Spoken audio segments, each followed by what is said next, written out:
Okay, so after getting the 250 all washed up from riding at area the other day, that's all sparkling, good to go. I have to do a few things on this. I'm gonna actually try that fork seal doctor thing and try to get these to stop leaking, because then the oil got on my rotor and then it's causing my front brakes to be really, really bad. So I'm gonna take the front wheel off, take the front pads out, get some sandpaper, scuff them up a little bit, maybe that'll help. If not, I'm gonna have to buy new brake pads, contact clean to the rotor, and hopefully we should be good. But that's it for the 250 for the pit bike. As you guys saw, this thing is smoking super bad. The video didn't really show how bad it was smoking, but basically finally have to JB weld that case up because it's leaking out of there. Do a fresh oil change on it because this thing is in dire need of an oil change, I'm sure. Try to adjust the valves because they're ticking super loud. Maybe if you said it was the air filter, but it's not the air filter, it's definitely coming from the valves. They're definitely got a whack or whatnot, so I'll try to tighten those up. Might actually help the starting issue a bit, sometimes not wanting to start very good. And other than that, I think, I also have some pod lights to throw on over here. If I open these up, maybe I'll show you guys after, but if you guys want to check out these pod lights, I'll leave the link down below in the description. But there's some nice LED pod lights. I think I'm going to give them to Ryan after I try them out on my bike. But basically there's some 2 little pod lights, some mounting hardware, and yeah, so you get 2 of those, hook it up to the same wiring as the light bar, and these bad boys should be pretty bright. So I'm going to try them out on my pit bike, and then I'm probably going to end up giving them to Ryan for his bike since I already have a light on mine. But wire them up, see how they work, and help right there. But if you want to check them out, links down below in the description. My main goal for right now is to tackle the pit bike, because I think we're going to ride again tomorrow, and I want to make sure it's good to go for that. So first off, we're going to jump right into it and drain this oil.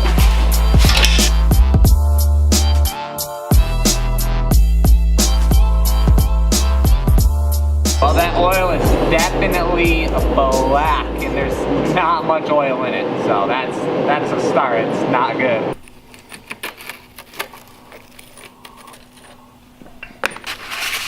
Well, as you can see, there's the hole in the case. If you guys don't know, that happened, I think a couple months ago in the winter, and I just never ended up patching it up. But the oil only comes out when you lean the bike over. So now I'm just gonna basically just throw some JB weld on the outside of it, and hopefully it holds, because it kind of cracked into this case and along with the actual case. So I really don't have any other option other than to replace the case or JB weld it. So I'm gonna JB weld it.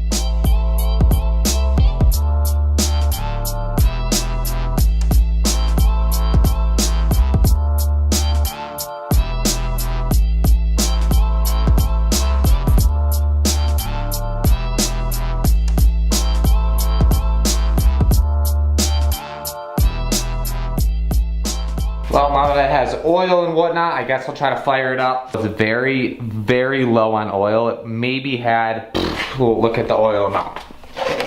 So as I turn it, it's super sludgy. I don't know, maybe 200 milliliters, if that, of oil in there, and it's supposed to have 1.1 liter or 1 liter of oil in it. So probably wasn't too healthy that it was running on like no oil pretty much, and it probably all leaked out over time. So yeah, I guess we'll fire it up and we'll see. So it's fired right off first kick, but listen to that tick.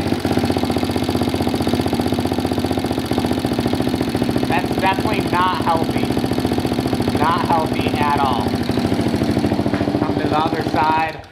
Shut off, but that tick, that is not good. It's so loud. It got way louder than the first day when it started happening riding at Ryan's house in that mud fest. Yeah, I definitely still have to adjust the valve, so I don't know what I was thinking. Now you can see how much it's smoking, kinda.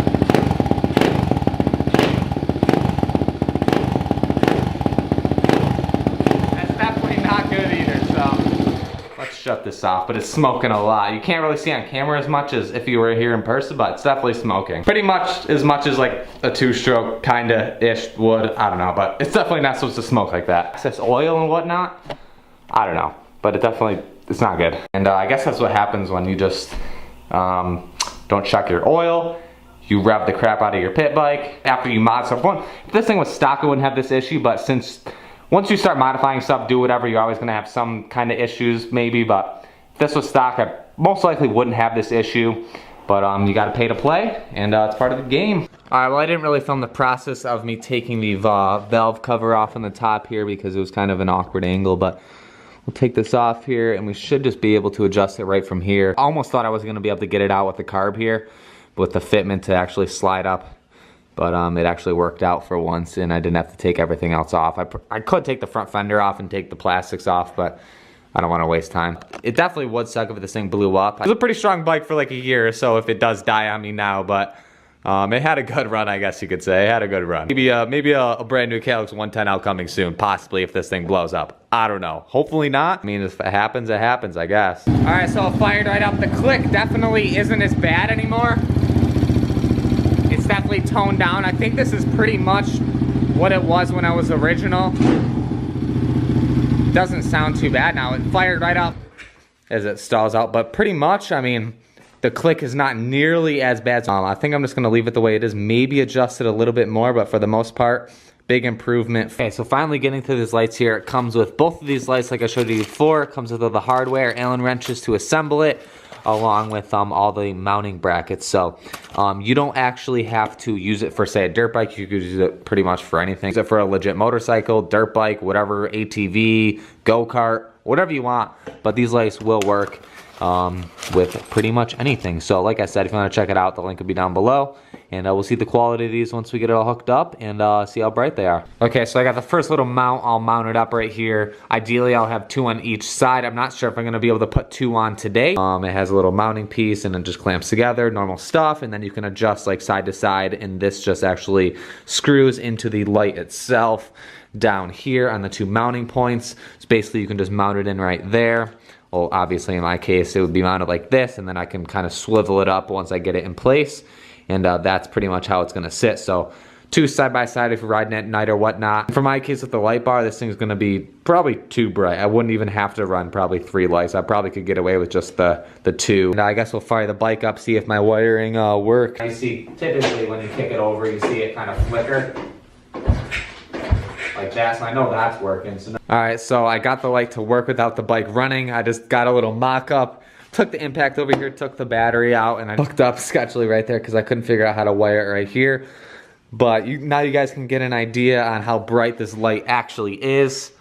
And yeah, I mean, obviously if you had another one, it'd be twice as bright. But based on that, if I turn these lights off really fast, I'll show you guys kind of roughly how bright it is. If I turn these main lights off too, I need a little step stool because I can't really reach it from here. As you can see, this thing is actually, that surprised me how bright that thing is. Like, you could almost put this on as a little pod light on a truck or something, I feel like, and it would brighten up the road like perfect. But it's a nice LED, super bright light. Here's a back view. To be honest, that one little light, I think it's brighter than my light bar, to be honest. So if I might actually keep these for myself now and wait till next winter time when I go to, like when I ride in the winter, if I end up getting a snow kit for it. I kind of bailed out on getting a snow kit for it this year because we didn't have a lot of snow and it was almost, winter was almost over by the time everything was set in stone. But next year, maybe, if this thing's still running, we'll have a snow kit on it. But let me know down below in the comments what you think. And yeah, I'd highly recommend this so far. I'd definitely run this on my bike. So like I said, check it out.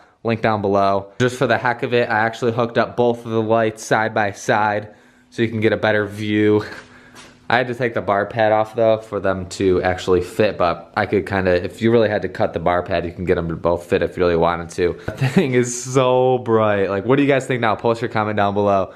These things are like stupid bright. So if you guys want some bright lights for your pit bike, motorcycle, ATV, go-kart, whatever, these are definitely the lights to get. And if you had a little mini light bar like this, like mine too, you'd have too much light. All right, now that the pit bike's done, I put the bar pad back on, got these lights put back away. Here's the brand right here if you want to look up this specific brand. If I'm going to get into the 250, I'm going to pop off this front wheel, and then I'm going to use this Risk Racing fork seal doctor tool. Hopefully stop my fork seals from leaking. So I have new fork seals over there. I mean, it's just preventative. If this works, it works. If it doesn't, it doesn't. And I can't stand not having very, very good front brakes. I like them like, you literally touch it and it like locks up almost. Versus now it's like really mushy and almost if your brakes weren't bled. But because you can tell when you wash it, when it gets a fresh rotor and whatnot, it gets all that oil off. Then it's really, really snappy. So I gotta take it off, clean the rotor, make sure the oil doesn't leak anymore. That's the whole reason why my brakes are crap, but I'm gonna jump into it.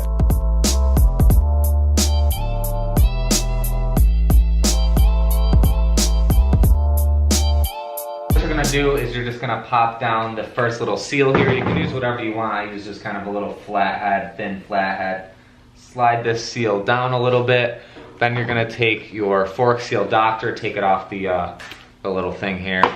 And then all you're gonna do, clip it on, push it up, and basically just spin it around. There's gonna be a little bit of oil that comes out.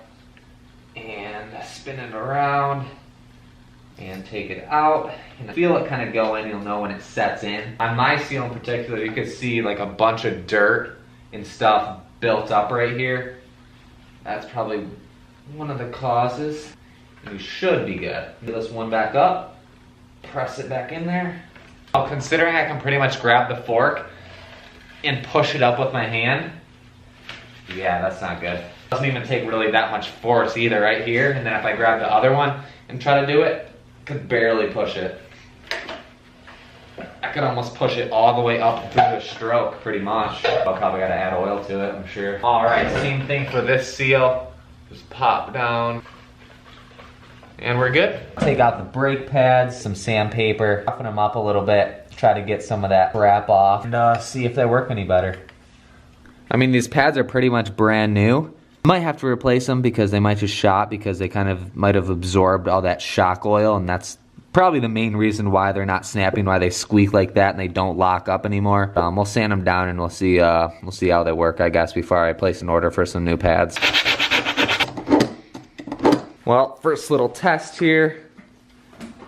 They seem to be working a lot better. I tested it out before I turned the camera on, but for the most part now, the real test is when I ride it tomorrow and really test it out from riding it. But for the most part, before it would squeak and it wouldn't really grab that good. So tighten everything back up and call it a night. I think it's like 11:30 now. I'm just trying. I spent so much time in those valves trying to button that thing up, probably like an hour and a half. I feel you watch like a 10-minute video, but like that video took me 6 hours to actually film, and you watch 10 to 15 minutes of that 6 to 7 hour day. So update on the 125 and how that's coming along and whatnot, and what else I still need, what I'm waiting on, and kind of the time frame on that thing. Okay, that thing's all buttoned up. Now coming on to some of the parts for the 125.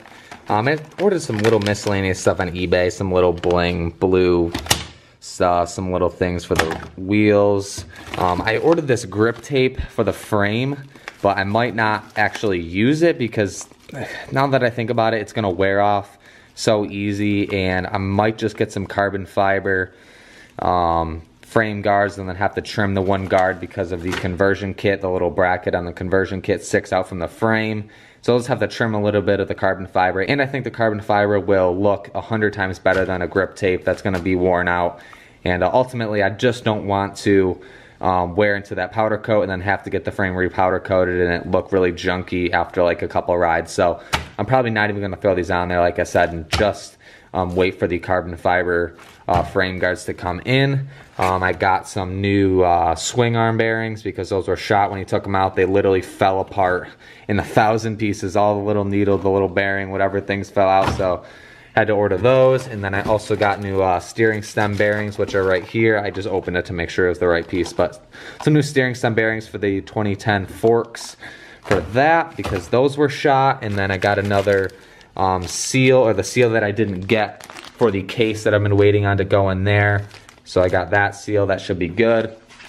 And then I have new head washers and nuts and some miscellaneous little OEM stuff that I ordered. But the holdup on this, I'm probably gonna do this in the next day or two once I figure out the truck situation and wait on the parts for that, and after that video comes out. But some of your comments that I've read, I'm going to actually fire up the grill, put it in the grill over there, let them heat up, and that way the bearing, without having to use the torch and literally using the torch for 10 minutes straight trying to heat this thing up. So I'm gonna put it in the grill maybe like 250, 300 degrees, and then the crank bearing should fall right in, along with the crank itself is still in the freezer. It's been in the freezer for the past like 5 days. So that thing will definitely be cold along with the crank bearings. These are the Wrench Rabbit, whatever the pivot, I don't know what crank bearings these are. Whatever the crank bearings that come with the Wrench Rabbit's kit, I didn't use. But the OEM bearings that are in the freezer, they actually, like these cheaper crank bearings, not OEM crank bearings, feel smoother than the OEM crank bearings for some reason. I don't really know why, but these ones feel a little bit smoother. I'm not going to use them because OEM's always better. I should have went OEM with the crank and everything, but we'll see how long this Wrench Rabbits kit holds up, and if I screwed myself over in the long run, which I probably did screw myself over, but I mean, I guess we'll know. See how long it lasts. Probably not going to last too long, but hey, it is what it is. So hopefully get a season out of it. And still waiting on the piston from Eric Gore. I ordered 2 piston rings, the bigger gasket, and I'm waiting on that. I'm waiting for the Pro Circuit pipe to come in. Should be in Thursday, along with the Warp 9 wheels. Should be in next week, Thursday or Friday. Still have to pick up the frame from Powder Coat and some of the forks and all the rest of the parts that we're getting vapor honed, like my swing arm. And yeah, that's a little update on the 125. I would go into detail on some of the more parts that I get, and I just keep stashing them away in there, stashing them away. But I'll have a big reveal going through all the parts and whatnot that I have down there. And along with on the Instagram, I'll make a post on @ProjectKX125. If you want to follow the build for the KX125, it's just @ProjectKX125, where I post all the Instagram pictures of what I'm doing before I post the YouTube video. Really nothing I can do. I can't really proceed until I had that seal, which now I can get the bottom end together at least. And then once the top end comes in, I can throw the top end together. That should pretty much button up the motor side. So waiting on the frame, waiting on the wheels, waiting on to pick up the swing arm and all the other parts, and then we'll carry on with this 125 build. I still have these stock wheels that are for sale. If you want them, just DM me on Instagram @TylerMonagan, along with the forks down there off the 03. So hit me up if you want them. They're for sale. But I'm closing up. Even though this video is probably kind of short, a little update video. This thing took me so long. That thing only took me like 10 minutes, but the pit bike took me so long, and it's still not even dialed in yet. I'm gonna have to button it up tomorrow. I might just go ride it tomorrow as is, and you guys will see another pit bike riding video following. So close up, shut these lights off, go edit this vlog, and go to sleep.